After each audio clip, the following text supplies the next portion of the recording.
स्वामी जी, आर्यन और द्रविड़ वाला विवाद हमेशा ही चर्चा में रहता है, लेकिन लोगों को पता ही नहीं है कि आखिर तथ्य क्या है। तो ये विवाद क्या है और इसकी सच्चाई क्या है?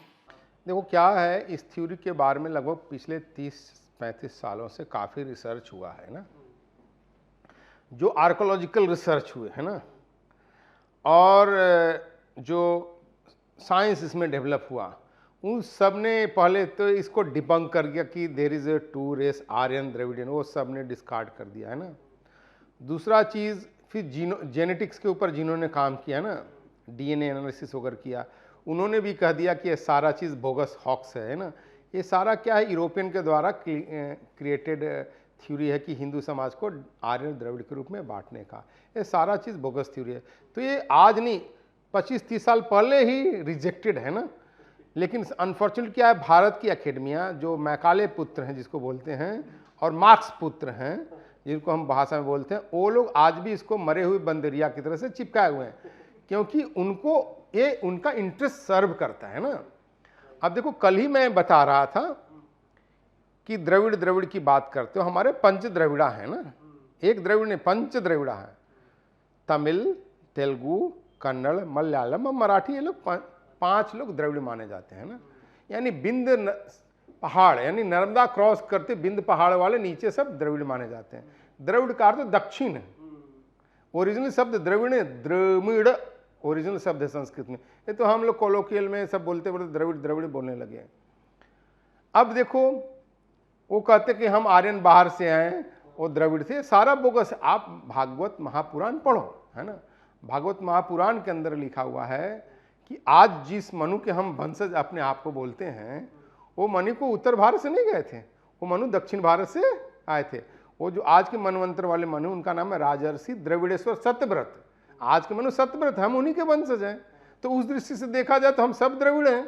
और द्रविड़ कोई रेस के रूप में नहीं था, द्रविड़ का अर्थ दक्षिण। इसलिए मैं अपने जो द्रविड़ थ्योरी की जो बात करने वाले उनको बताता हूं कि भाई आपके नाम में तो कहीं द्रविड़ शब्द है नहीं। सबसे पहले तो पहला द्रविड़ मराठी होते हैं, तो वही लोग अपने नाम के साथ द्रविड़ लगाते हैं।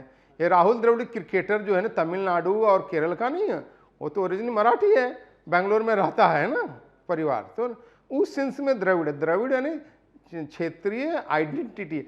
ऐसे ही आप देखोगे हमारे पंचगौड़ का भी कॉन्सेप्ट था, पंचगौड़ है ना।